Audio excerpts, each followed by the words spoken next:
नमस्कार दोस्तों, फाइनली आज सबसे बड़ा कंपैरिजन आपको देखने के लिए मिलने वाला है एयरटेल फाइबर का, या हम जियो फाइबर भी कह सकते हैं, क्योंकि हम आपके लिए दोनों ही राउटर कनेक्टिविटी लेके आए हैं। क्योंकि यहाँ पे सिर्फ फाइबर का मेन कंपैरिजन है, किसी ब्रांड पे मत जाइएगा, और एयर फाइबर, और हम साफ तौर पे कहें तो हम जियो एयर फाइबर पे कंपैरिजन आपको करके दिखाएंगे। क्योंकि अभी जिस तरीके से एयरटेल ने एक बहुत बड़ा प्रमोट एक टेक्निकल चैनल, बहुत बड़े टेक्निकल चैनल पे करवाया, जिसका मैं नाम ले सकता हूँ टेक्निकल गुरु जी, और वो दुबई में बैठ के वीडियो बनाते हो। सबसे बड़ी दुख की बात यह है कि उन्होंने खुद एक्सेप्ट किया कि उन्होंने एयरटेल एक्सिस स्ट्रीम फाइबर को यूज़ कर रहे हैं।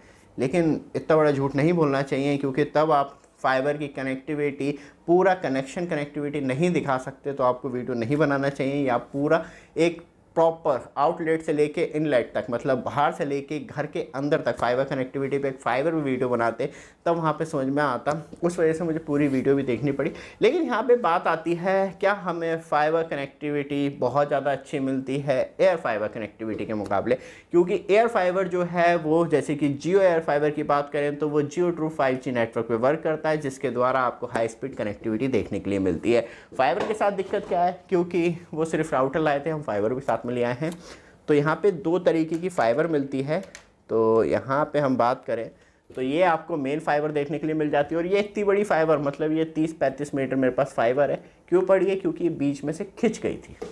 इंडिया में सबसे बड़ी प्रॉब्लम यह है कि कोई भी सामान ले जाते हुए वो आपकी वायर का ध्यान नहीं देता कि वो इंटरनेट की है, इलेक्ट्रिसिटी की, वो तोड़ देता है। तो यही सीन इसके साथ हुआ कि ये हल्की सी बीच में से खिंच गई है। तो इसकी ये नहीं मालूम कि ये कहाँ पे खिंची थी, तो इस वजह से पूरी फाइबर को चेंज करना पड़ा। और यहाँ पे आप समझ सकते हैं फाइबर का सबसे बड़ा डिसएडवांटेज यही है। और यहाँ पे ये तो हुई जियो की, क्योंकि ये जियो की मतलब फाइबर है, इसे हमने तोड़ तोड़ के भी चेक करा था, बीच बीच में से सही है, मतलब एक बहुत बड़ा जो जॉइंट है वो बीच में से कहीं कोलैप्स हुआ है, तो इस वजह से पूरी फाइबर चेंज करनी पड़ी।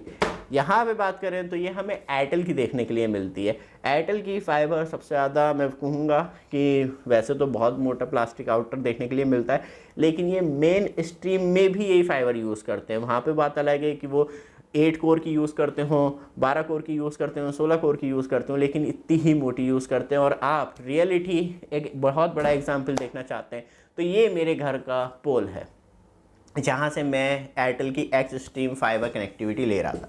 यही सबसे बड़ा इसका डिसएडवांटेजेस है, क्योंकि इस पोल पे चढ़ के इलेक्ट्रिसिटी वाला आके, या घर मतलब कॉलोनी का कोई भी व्यक्ति चढ़ के जाके कोई भी वायर तोड़ देता है। और जो सीढ़ी का मेन वो होता है, उनके बॉक्स पे जाके लगता है, नीचे जो वायर होती है वो टूट जाती है। तो ये कंप्लेंट बहुत ज़्यादा है एयरटेल एक्सिस स्ट्रीम में। क्योंकि यहाँ पे जियो की मैं थोड़ी सी तारीफ़ करना चाहूँगा, क्योंकि वो पूरा एक सिस्टमेटिक तरीके से आपके घर तक फाइबर लेके आता है, जिसमें कि उसकी वायर देख के ही आप कहेंगे कि हाँ ये क्वालिटी ऑफ प्रोडक्ट है। क्योंकि एयरटेल फ्रेंचाइजी बेस वर्क करता है, लेकिन जियो जो है वो अपना खुद का वर्क करता है फाइबर पे। तो यहाँ पे एक प्रॉपर पोल इंस्टॉलेशन होता है, और वहाँ पे पोल लगाने की जगह नहीं है, तो वो ऐसा नहीं है कि पोल पे डायरेक्टली लगा देगा। पूरा सिस्टमेटिक तरीके से, इलेक्ट्रिक पोल हो या नॉर्मली कोई सा भी घर पे भी हो, तो वहाँ पे एक पूरा सिस्टमेटिक तरीके से काम करेगा, और उसके बाद ही आपको एक प्रॉपर कनेक्टिविटी देखने के लिए मिलेगी। लेकिन उसके बावजूद भी मैंने बताया ना आपको कि इतनी बड़ी फाइबर का टुकड़ा हल्के से खींचने से टूट गया। तो यहाँ पे ये सबसे बड़ा लॉस है फाइबर में। लेकिन एयर फाइबर की बात करी जाए तो इसमें आपको किसी भी तरीके का लॉस देखने के नहीं मिलता। और बात करिए एयरटेल की, तो सबसे बड़ी प्रॉब्लम है कनेक्टिविटी इशू। मैं थोड़ा सा आपको शो ऑफ करना चाहूँगा जिस तरीके से मुझे रिसेंटली प्रॉब्लम आई फाइबर में, और ये मुझे मालूम था, तब लग रहा था, तब भी आप मेरी शुरू की वीडियो देखेंगे एयरटेल एक्सिस स्ट्रीम पे, तब मैंने बनाई थी फाइबर से रिलेटेड। तो कहा था कि जिस तरीके से वो फाइबर का डिस्ट्रीब्यूट कर रहा है, तो 3 से 4 साल में प्रॉब्लम आना शुरू हो जाएगी, जो कि अब बहुत ज़्यादा बढ़ गई है। सबसे पहला नोटिफिकेशन आता है मुझे, मतलब मैसेज आता है, कोई भी टेक्निकल इशू आता है तुरंत ही एयरटेल मैसेज भेज देता है।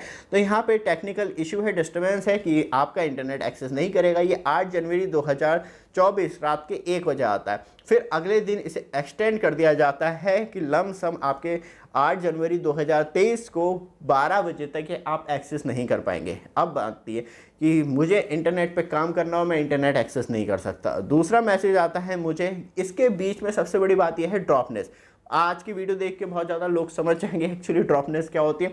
तब आप इंटरनेट एक्सेस कर रहे हैं, कोई फाइल एक्सेस हुई और एकदम नेट या बीच में से ड्रॉप हुआ लेकिन नेट कनेक्टिविटी लॉस नहीं हुई है, फाइल नहीं खुल पा रही, लेकिन आपने रिफ्रेश करा एकदम वो खुल गई, तो आप सोचते होंगे कि यार ये क्या हुआ कि वेबसाइट कैसे रुक गई थी, शायद कोई प्रॉब्लम रही हो। तो वहाँ पे आपका इंटरनेट मतलब 1 मिली सेकेंड के लिए डिस्कनेक्ट हुआ था, इस वजह से वो जो फाइल थी वो आप तक नहीं पहुँच पाई, इस वजह से पूरी जो फाइल थी वो इनक्रिप्टेड हो गई। बहुत ज़्यादा प्रॉब्लम डाउनलोडिंग में भी आपको देखने के लिए मिलती है बार बार कि हल्की सी भी एक बिट मिस हो गई तो वो पूरा जो आप डाउनलोडिंग कर रहे हैं पूरा डिस्टर्ब हो जाता है, रुक जाती है, स्लो स्पीड हो जाती है, क्योंकि उसे रिकवर करने में बहुत ज़्यादा टाइम लगता है। तो ये मेन प्रॉब्लम देखने के लिए मिलती है। तो ऐसा नहीं है कि आप दुबई में बैठ के इंडिया की ऐसी सिचुएशन पे दिखा दें जहाँ पे एयरटेल अपनी मतलब एक है कि एक प्रॉपर तरीके से सिस्टमेटिक तरीके से इंडिया में या मैक्सिमम सिटी के अंदर अपनी फाइबर डिस्ट्रीब्यूट भी नहीं करता, उसके बाद आप ये कह रहे हैं कि 1 Gbps speed is really so amazing. तो यहाँ पे इंडिया में तब आप प्रॉपर यूज़ कर रहे हैं तो आपको एक अच्छा रिव्यू देना मतलब लगता है। आपको कहना था तो आप प्रॉपर ये कह सकते थे कि मैं प्रमोशन कर रहा हूँ, वो बहुत ज़्यादा बेहतर होता कि जिसमें कि आपको एक बिग बेनिफिट देखने के लिए मिलता है। दूसरा हमें देखने के लिए मिलता है टेक्निकल इशू, जो आजकल बहुत ज़्यादा बड़ा मतलब बढ़ता ही चला जा रहा है पर डे। मतलब 13 फरवरी को ये स्टार्ट होता है, मतलब मैं बात करूँ 13 फरवरी को कंटिन्यू ये लॉस होता है 11:42 AM पे, और ये कंटिन्यू कॉस्ट चल रहा है। और ये अगले दिन मतलब मैं बात करूँ तो यहाँ पे मतलब आज का ये मैसेज है, और अभी पीछे भी मतलब मैं बात करूँ 2 फरवरी के टाइम भी ये जो प्रॉब्लम थी वो आई थी, जिसमें कि बात करी जाए तो 11:34 AM से लेके 5:32 तक 2 फरवरी 2024 को इंटरनेट गायब था। ये प्रॉब्लम 2 तरीके से होती है, या तो आपकी फाइबर, क्योंकि हमने कहा शुरू में कि आपने पूरा डिस्ट्रीब्यूट कर रखा है, कोई भी सामान लेके जाएगा पट जैसी फाइबर तोड़ देगा, वो जियो की हो या एयरटेल की हो, उसमें मैं ये नहीं कहूँगा कि तोड़ने से पहले कोई नहीं देखता ब्रांड क्या है, तो वो तोड़ देता है। जैसे ही आप पानी की टंकी देखते होंगे इंडिया में, तब कनेक्शन लेता है तो उसे कोई फ़र्क नहीं पड़ता पानी बह रहा है नहीं बह रहा, तो वही वाली बात है, किसी का तार टूट गया कोई फ़र्क नहीं पड़ता, वो आके खुद जोड़ लेंगे, मगर मेरा सामान तो निकल गया।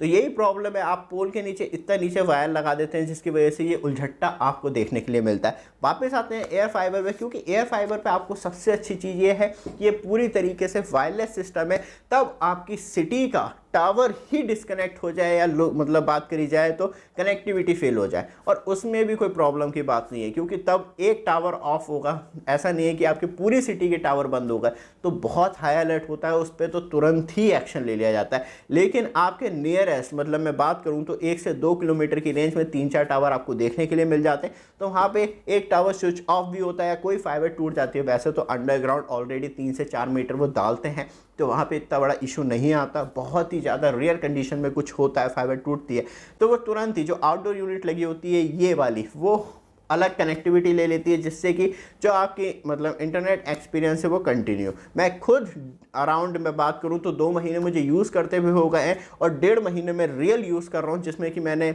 अब एयरटेल एक्सटेंशन का रिचार्ज करवाने के बाद भी सारी कनेक्टिविटी छोड़ दी। मैंने कहा ना, इसलिए मैं राउटर निकाल के भी ले आया आपको कंपैरिजन बताने के लिए। तो यहाँ पे बात करी जाए तो आपको एक बिग बेनिफिट देखने के लिए मिलता है, और दूसरा सबसे बड़ा बिग बेनिफिट आपको तब देखने के लिए मिलता है तब आप कनेक्शन लगवाते हैं। बट आप हमारे चैनल पे फर्स्ट टाइम आए, चैनल को सब्सक्राइब, वीडियो को लाइक जरूर कीजिएगा रेगुलर अपडेट के लिए, क्योंकि यहाँ पे बेनिफिट ये होता है, तब आप इसी वीडियो डिस्क्रिप्शन में लिंक दिया रखा है जी, वहाँ से आप कनेक्शन लगवाते हैं तो आपको एक हाई प्योरिटी सर्विस मिलती है। यहाँ पे मैं ये नहीं कहूँगा कि मैं कोई बिग प्रमोशन कर रहा हूँ, लेकिन मैं ये ज़रूर कहूँगा हमारे द्वारा आपको एक प्रीमियम सर्विस जरूर मिलेगी, इस बात की गारंटी हम खुद देते हैं। जियो आपको एक प्रीमियम सर्विस प्रोवाइड करवाता है, जो हम खुद सोचते हैं कि फाइबर का टाइम अब ज़्यादा नहीं है। आप ये ना सोचें कि हाँ अब तो फाइबर कनेक्टिविटी है स्टेबल, क्योंकि आने वाली वीडियो में आपको और ज़्यादा मैं चैलेंज देने वाला हूँ एयर फाइबर से रिलेटेड, जो कि बहुत ज़्यादा इंपॉर्टेंट होंगे वो आपके लिए। लेकिन आपको एक बिग बेनिफिट ज़रूर देखने के लिए मिलता है डिवाइस पे, जिससे कि आप मल्टीपल तरीके से कनेक्टिविटी ले सकते हैं। कभी लग रहा है कि हाँ मुझे इधर से रूम चेंज करना है तो फाइबर में पूरी टीम बुलाओ, ऊपर से वहाँ पे फाइबर अवेलेबल नहीं है तो सॉरी सर आपका कनेक्शन नहीं हो पाएगा, फाइबर आप नहीं यूज़ कर पाएंगे, ये तक की प्रॉब्लम आती है। आपकी, लेकिन एयर फाइबर में कोई प्रॉब्लम ही नहीं है क्योंकि एटलीस्ट आपको 5G नेटवर्क पैन इंडिया तो आराम से यूज़ करने के लिए मिल ही रहा है। बात अलग है कि आप बहुत ज़्यादा फॉरेस्ट में हैं तो वो बहुत जल्दी उसका भी कुछ बड़ा इलाज मिलने वाला है आपको, क्योंकि सैटेलाइट कनेक्टिविटी आ जाएगी तो एटलीस्ट आपकी इंटरनेट स्पीड, क्योंकि हम बेसिक की बात करें तो 100 Mbps तो सैटेलाइट कनेक्टिविटी भी आपको बाय टावर कनेक्टिविटी प्रोवाइड करवा देगी। वहाँ पे फाइबर की कनेक्टिविटी कंपेयर करना बहुत ज़्यादा मुश्किल रहेगा कि हाँ कोई फाइबर लेके आएगा तब मुझे लोकल ब्रॉडबैंड मिल पाएगा, लेकिन एयर फाइबर आपको बहुत ही आसानी से मिल जाएगा क्योंकि ये पूरी तरीके से 5G टेक्नोलॉजी पे वर्क करता है और वहाँ पे एटलीस्ट आपको 100 Mbps का कनेक्शन जरूर मिल जाएगा। बात करी जाए तो 30 Mbps का कनेक्शन भी बहुत बुरा नहीं है क्योंकि मैं खुद 30 Mbps का कनेक्शन यूज़ कर रहा हूँ और मुझे कभी भी ऐसा नहीं लगा कि हाँ मुझे 100 में अपग्रेड होना चाहिए। और मैं इतनी वीडियो डालता हूँ कंटिन्यू, कम से कम मैं बात करूँ तो 17-18 डिवाइस मेरे इंटरनेट पर कनेक्टेड रहते हैं और जो कैमरे है मेरे वो भी IP कैमरे, उस पर भी डेटा कंटिन्यू चलता रहता है, तो उस कंडीशन में भी कभी रियलाइज़ ही नहीं हुआ। और आप हैवी गेमर भी हैं तो आराम से 4K स्ट्रीमिंग ही करते होंगे, इससे ऊपर का आप डेटा यूज़ कर रहे हैं तो बात अलग है, तो आपको 100 Mbps में जाना चाहिए क्योंकि मैं मैक्सिमम वीडियो जो देखता हूँ वो भी 4K पे देखता हूँ और जो अपलोड करता हूँ वो भी 4K पे करता हूँ। तो यहाँ पे इससे अच्छी और बेहतर डील देखने के लिए मिलती है क्योंकि कोई कंपैरिजन नहीं है, आपको एक बेस्ट प्राइस में एक अच्छी कनेक्टिविटी देखने के लिए मिल जाती है। तो अभी बुक कीजिए और लीजिए जियो एयर फाइबर, वीडियो डिस्क्रिप्शन में लिंक दे रखा है जिसमें कि आपको हाई प्योरिटी कस्टमर सर्विस जियो आपको प्रोवाइड करवाता है हमारे लिंक के द्वारा, जिसमें कि आपको एक अच्छा, एक बेहतर और एक मतलब अनबिलीवेबल एक्सपीरियंस देखने के लिए मिलता है जियो एयर फाइबर का। तो इससे मैं फाइबर का मुकाबला नहीं करूँगा क्योंकि यहाँ पे बात करी जाए तो ये राउटर अब ऐसे ही रखे रहने वाले हैं, अब इनका कोई यूज़ भी नहीं होने वाला क्योंकि जिस तरीके से एयरटेल की बात करें या जियो की बात करें, फाइबर कनेक्टिविटी सिर्फ एक लिमिटेड रिस्ट्रिक्टेड एरिया में ही आपको मिल सकती है, लेकिन एयर फाइबर आपके सारे रिकॉर्ड ध्वस्त कर देगा कनेक्टिविटी में, क्योंकि आप 2 या मुश्किल से 1.5 साल और रुकिए कि मैक्सिमम जो प्रमोशन करेंगी वो एयर फाइबर का ही करने वाली हैं कंपनियाँ। ये वीडियो आपको अच्छी लगी, रेगुलर अपडेट के लिए चैनल को सब्सक्राइब, वीडियो को लाइक जरूर कीजिएगा। धन्यवाद।